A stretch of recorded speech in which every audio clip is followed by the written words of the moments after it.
Welcome. And Baruch Atah Adonai Eloheinu Melech Haolam Asher Kitshanu b'mitzvotav v'tzivanu la'asok b'divrei Torah. And if all of you stay around, we'll have a minyan at the end. So that would be lovely. Let's get started here.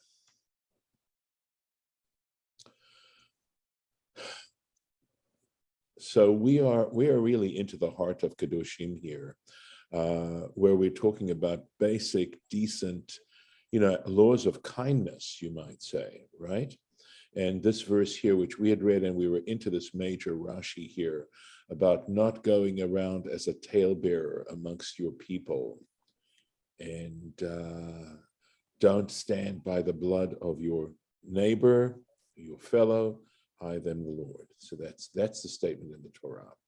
And Rashi was talking about how, the derivation of these words, how Rachel has to do with an itinerant peddler, but also is talking about gossip and bad mouthing and things like that. And he's going on discussing the origins of this particular language. So I double checked the Targum. So he says that if you look at the Targum, look at this, Lo techol kortzin ba'amech. So what is kortzin exactly? So it has to do with the Aramaic, literally means do not eat, lo techol, do not eat, kortzin, bread, this crumbly bread, something like that. But it's bread of destruction is how Jastrow translates it. And it's got to do with informing against. This was a major problem. And by the way, this is how the Second Temple was destroyed, essentially, by people informing against one another. So, at least according to one story. So here we go. In Daniel chapter 3, Va'achlu kortzihon. Di Yehudae, that's the Aramaic, and it literally means they ate, right? Achlu, kortzihon, their bread, something like that.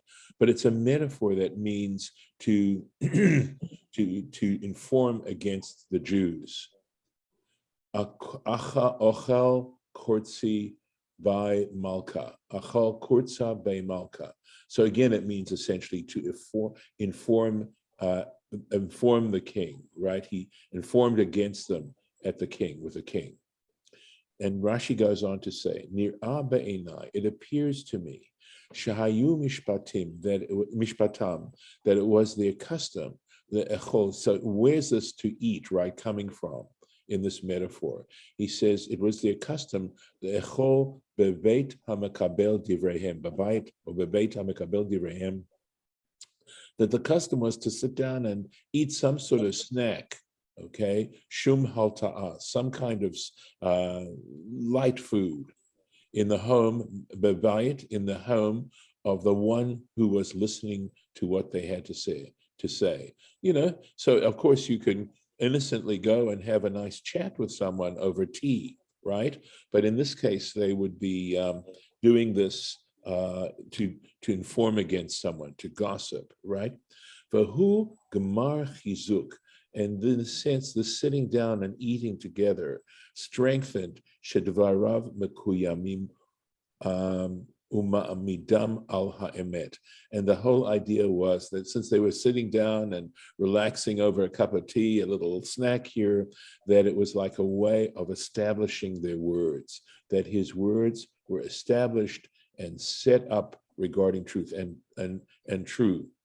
So whether it was gossip, whether it was bad mouthing, whether it was actually slanderous, sitting down and having this light snack with someone or tea was a way of sort of making it look like it was a legitimate thing. Give me one moment. I just have some housekeeping to do here. Thank you. And let's go on. V'ota halta'a, and that particular snack, or sitting down for this, okay, nikret achilat kurtzin. That's what they meant by eating this kurtzin, having this snack. Lashon koretz be'inav, but it has another interpretation, which is koretz be'inav, which means to wink, to wink. And in Proverbs chapter 6, shechein derech kol holched rachil, because it is the manner of someone who goes around gossiping or bad-mouthing or talking in this way, likrotz be'enehem, to wink their eyes, ulermoz divrei rechilutam, and to suggest the words of their gossip or their bad-mouthing, shelo yavinu, so that other people, that we're getting to this, should understand, wouldn't understand, sha'ar hashomim, so other people listening to them wouldn't really understand what they were saying.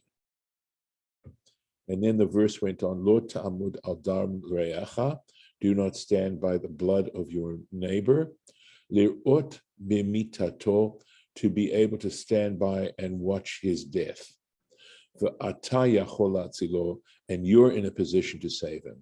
So, I mean, there's a condition that obviously if you're not in a position to save him, there's nothing much you can do about it. It's awful.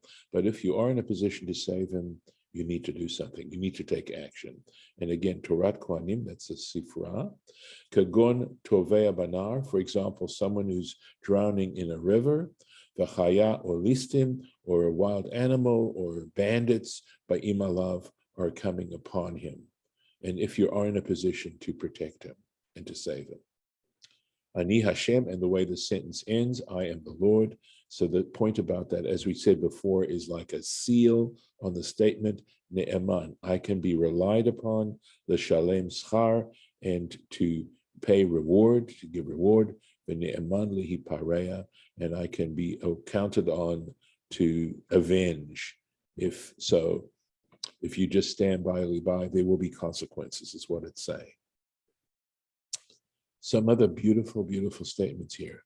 Lo tisna et achicha bilvavecha. By the way, this is a verse that until I prepared for this class, I did not fully understand. But here we go. You shall not hate your brother in your heart. You should not carry hatred against another person in your heart. Hocheach tochiach et amitecha. So when you admonish, or you should surely admonish, in other words, if you've got a gripe, let them know. Don't keep it inside your heart, all right? Et amitecha, your fellow. The hochiach means to admonish. Velo tisa alav chet. But the way this vav is understood here means, but do not bear sin on his account, Very important Rashi we're going to do now. So the idea is, it's called halbanat panim, which means whitening the face, literally. And what it's talking about is lo talbin, you should not, it means to publicly humiliate someone. So when you're correcting this person, don't do it in public in a way that this person is humiliated. So I know there is a custom, but it's an accepted custom, maybe no longer, but at least it was an accepted custom to correct a Torah reader, even though they were doing it publicly, but it was not understood as a humiliation. But otherwise, correcting someone publicly makes them feel humiliated. And so look at this, the sensitivity and the thoughtfulness that goes on here in terms of trying to create a society that is more than simply just, but that is a society that displays kindness. Lo tikum, you shall not take revenge. Velo titor, and it means, and you shall not carry a grudge. Ipnei amecha, the people of your nation. V'ahavta l'reacha, here's that famous statement. V'ahavta l'reacha kamocha, you shall love your neighbor as yourself. Ani Adonai, I am the Lord. So there it is. Leviticus chapter 19, verse 18 is that famous verse. So what's the difference between revenge and bearing a grudge? What's the difference? So Rashi has some interesting things to say. He gives an actual example. Lo tikom, do not take revenge. And by the way, I mean, we know of people who are vengeful. They will retaliate, right? So Amar lo, person says to him, this is from Yoma, tractate Yoma, deals with Yom Kippur, right, in the Talmud. Amar lo, he said to him, one person says to another, Hashileni magelcha, lend me your sickle. Amar lo lav. And the man said to him, no, I won't lend you my sickle. Lemachar, the next day, Amar lo, so this person B, who said he wouldn't lend his sickle, said to A, Hashileni kardomcha, please lend me your hatchet. Amar lo, so A says to him, Eni mashilcha, I'm not going to lend my hatchet to you, kederech shalo hishaltani. Okay, just as you didn't lend your sickle to me, I'm not lending my hatchet to you. That is revenge. That's taking revenge. Zo hi nekima. This is the explanation of nekima, revenge. The ezohu netira. But on the other hand, what is netira, right? Amarle, carrying a grudge, in other words, bearing a grudge. And natir means it's from like this, it's an Aramaism of the word shamor, right? To guard, to hold on to. Amarle, so A says to B, Hashileni karboncha. He says, lend me your hatchet. Amarlo lav. So he said to him, no. B said to A, no. Lemachar amarlo hashileni magelcha. The next day, B comes to A and says, lend me your sickle. Amarlo. So A says to B, ha helecha. He says, here it is. Ve'eni kamotcha. But I'm not like you, shalohish altani, because you didn't lend to me. I'm better than you, because I'm lending it to you, but you didn't lend it to me. Zohi natira. That is bearing a grudge. Interesting, right? So it isn't just motivations, feelings, Torah deals with it. Why? Shenoter ha'eva belivo, because he keeps the hatred in his heart. You've got to try to get rid of hatred. Afalpi she'eno nokem, despite the fact that he doesn't take revenge. Va'ahavta l'reacha kamocha, you shall love your neighbor as yourself. And he says in the Sifra, Amar Rabbi Akiva, said Rabbi Akiva, Zo klal gadol b'Torah. This is the greatest statement in the Torah. So I guess my question on all this is, I understand the point, but kind of there's still the person that didn't, okay, taking the first example, right? The person that didn't lend the sickle, to the other person who asked for it, was also, they've done something wrong too, right? They haven't helped out their neighbor, right? So I mean, I guess the question is, if you're only using the example to show, to demonstrate the context, that's fine. But there's also the other part about it, where what about that person who didn't lend it in the first place? And then we're saying, yeah. So I mean, there's kind of that part of the story, but maybe that gets covered somewhere else. Maybe they, they're what they've done wrong comes out in something else, or maybe we've already covered it. I'm not sure. I take it as an assumption that if you're getting revenge, it's for something that was done that was wrong. Correct. If it was a good thing, you wouldn't need to get revenge on it. Right. But I'm saying that the person that, I ask you to lend me something and you say, no, I'm not going to lend you something. So, and then the next day, you ask me to lend you something and I don't want to lend it to you because you didn't lend it to me. Okay, I can see that. Well, in the first place, maybe, you didn't lend me the first thing. So now I become very disadvantaged, right? I couldn't get what I was supposed to get done, which is even worse. And then on the reverse, revenge. Well, maybe, but I mean, it's not only want revenge. The question is, the person who hasn't lent me must also, that also must not be, there must be something wrong with their not lending to me. Right. They haven't treated me well, right? That's my point is, Right. And my yeah, point is, that's obvious because that's the thing that makes you right. need to have But revenge. what Okay, I'm saying is, where is their judgment? Where's the judgment for that person, not me, that person? If I go ahead and I comply and say, okay, I'll give you my hammer the next day, even though you didn't give me your sickle, which is fine. Where is that person who didn't give me their sickle in the first place? It's Where is their judgment? It's implied by your need for revenge. Okay. It's No, implicit. no, Lawrence, it's let me, not. okay, please, may Yeah. I speak? Thank you. Yeah. Okay. There's a principle of interpretation, which is called a fortiori, right? Kal vachomer. And so the understanding is that if something as simple as not even bearing a grudge is wrong, what do you think about not doing it in the first place? In other words, one can infer from the way this verse is stated, that the first one is just as bad or worse.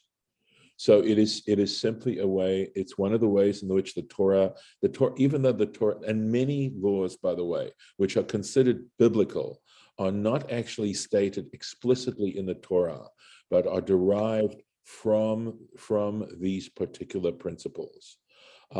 If you have an Art Scroll Siddur, there's a part in the service where they discuss the principles of interpretation of Rabbi Yishmael.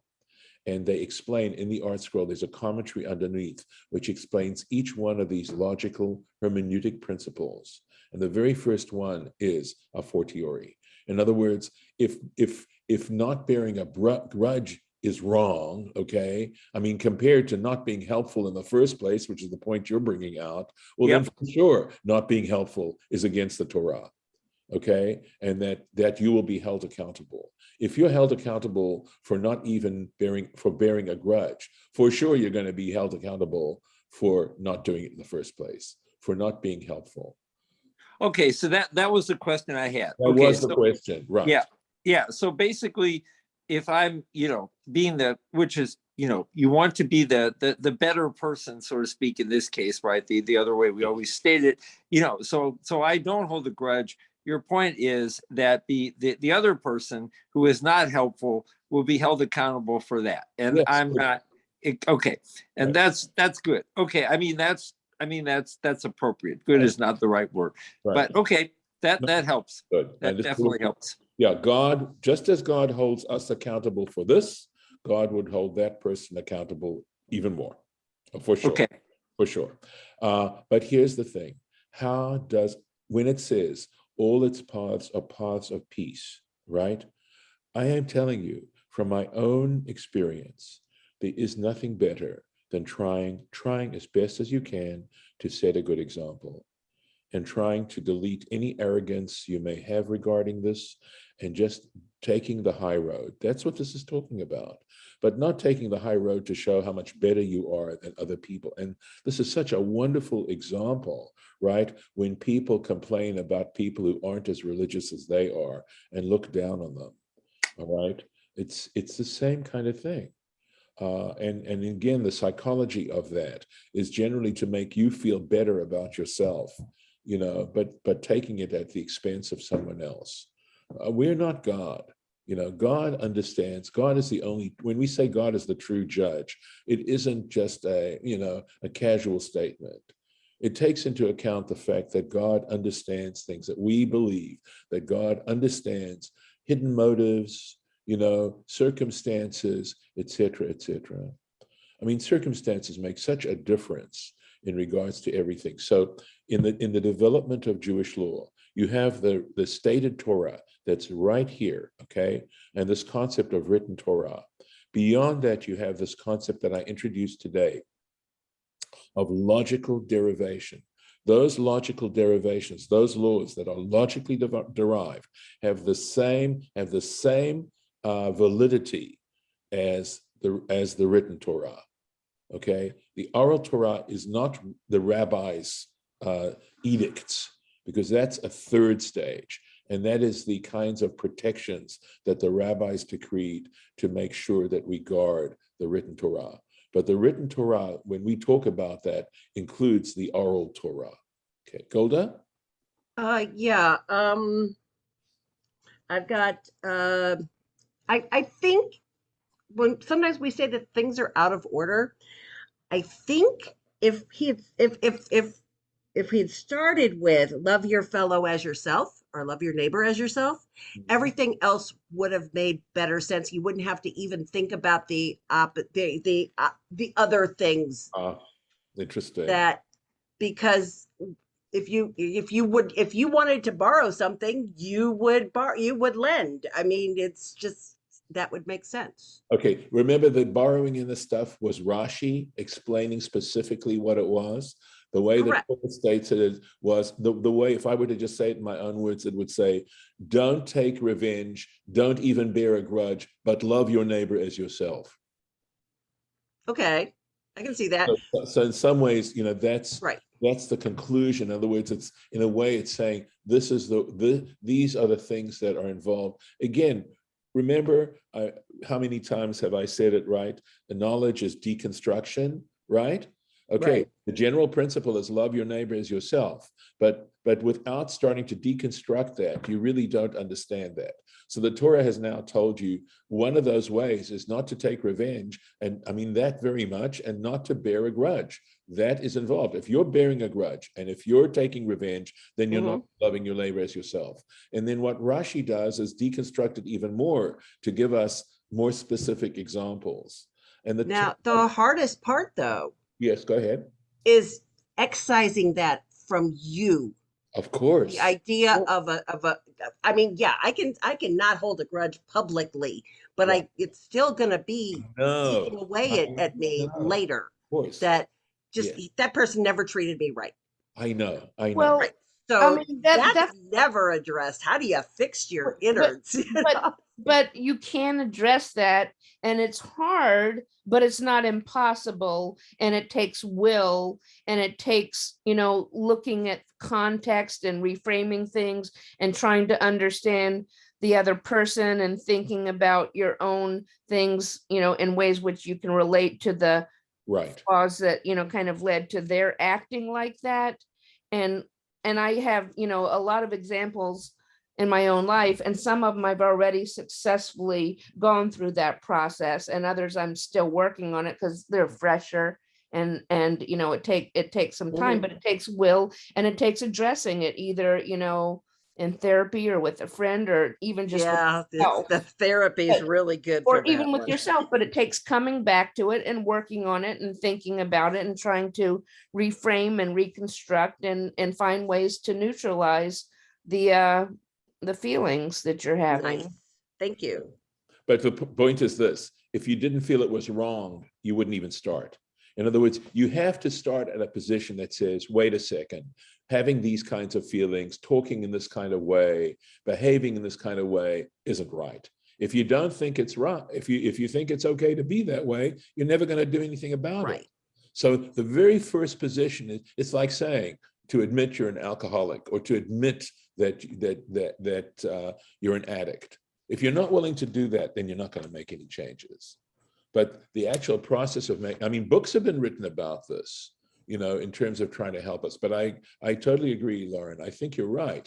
I mean, from that, you can train yourself to be solution oriented, or you can allow yourself to do nothing but complain.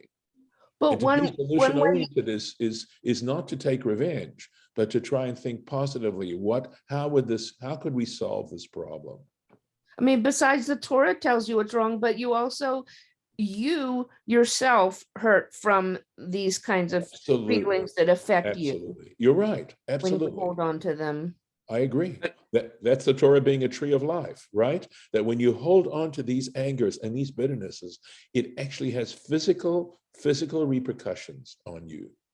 You actually start to physically feel. Yeah. Go ahead. I know I don't see names, but I know a couple of you want to say something. Go ahead. Yeah. So I was going to actually say, you know, and I agree with Lauren. I actually think holding a grudge is worse, in the sense that, you know, it actually takes an act to do revenge, right? So people don't, do revenge to some extent, unless, they're really, their feelings are extreme, or, a lot of times they won't do revenge just because doing revenge would involve something maybe illegal or something, that's just going to put you in a very bad position. So, Yeah. David, you just David? muted yourself. Do you want to unmute yourself? yeah. So anyway, so what I was saying was, holding a grudge, so revenge is something extreme and requires action. And a lot of times you won't maybe not take that action because it's immoral, illegal, etc. But even if you don't do revenge, holding a grudge is much simpler and, much more inside of you, right? I mean, in the sense that you can't, it doesn't require action to hold a grudge, right? It can just stay inside of you forever. So I actually think holding the grudge part is harder to get rid of, as Lauren pointed out. And I think it's also actually far more, prevalent, or however you want to look at it. So it's actually kind of the worst of the two, I guess, is my point. Most people will want to take revenge. They won't probably do it. Will they hold a grudge? Yeah, they might hold it for their entire life. So yeah. David, let me say this, and you've just connected the previous sentence to this one.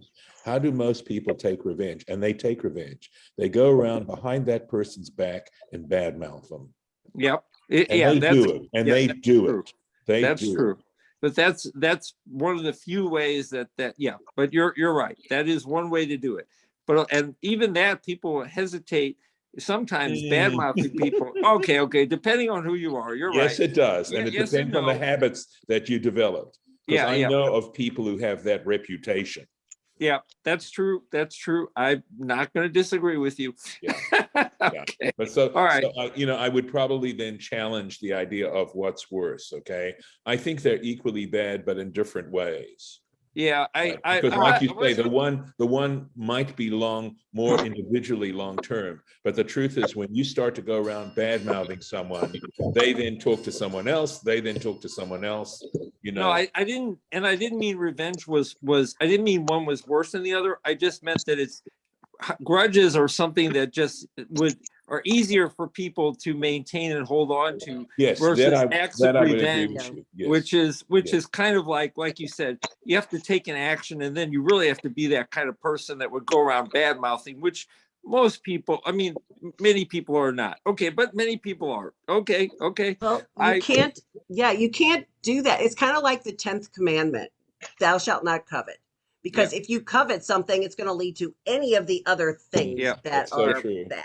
So yes, so this whole idea of not loving your neighbor and then having revenge and just whatever, all this stuff eats up inside of you, and you're going to do something that's going to just spin right out of control. So it's back to controlling yourself. What part of what this sounds like to me, in some sense, and I don't know if you can translate grudge or similarly as resentment, because resentment is feeling it again and again and again, and you rehearse it and you go over it and you hold on to it, and it's like sticking your tongue in a canker sore and saying, "Is this healed yet? Is this healed yet?" No, I still remember that. You live it. You live with it forever. When I was little, I used to get canker sores, and I used to do that. I couldn't understand why. But even if you get physical revenge, it doesn't mean you let go of the grudge. Correct. Yeah, but lots of ways to take revenge. And even after you've done that, you probably haven't getting rid of the grudge anyway. Oh yeah. No, because it's like, well, Golda, it feeds on itself. Sure. This stuff feeds on itself. Sure. Absolutely. So part of you were talking about AA, Alcoholics Anonymous, 12-step program. The 4th step is the searching and fearless moral inventory. I've always thought of, or I have long thought of the month of Elul as Jewish 4th step. Nice. And you start with, what are your resentments? What are you holding a grudge against? And you know, in some senses, we're talking about looking at where they're coming from and reframing it and stuff. A lot of it is letting it be their problem, letting it go, acceptance, Yeah. letting it be in the past instead of bringing it with you on your back into the present as a Right. resentment that drives you. That, as you say, there are many books written on this. Yeah. And, but I'm very appreciative to hear of it talked with in this detail. And I just want to say that this portion is in the reform movement is the Yom Kippur afternoon Right. Torah reading. Right. Oh, For a long, long interesting. time. That's been Instead of that even in the Union prayer book, going all the way Instead back. of- Wow. By the way, Judith, let me add, can I just add And to then the we point? almost of never course. read it except for, just that little bit, during Acharei Mot, and everybody forgets to read the ending. So Judith, let me say that you mentioned the fourth step. So I always think of the path of tshuva, right? The path of repentance as outlined through our tradition, as in a sense being a 12-step program. Mm, Tshuva itself, right? mm. That process, because it does involve various steps.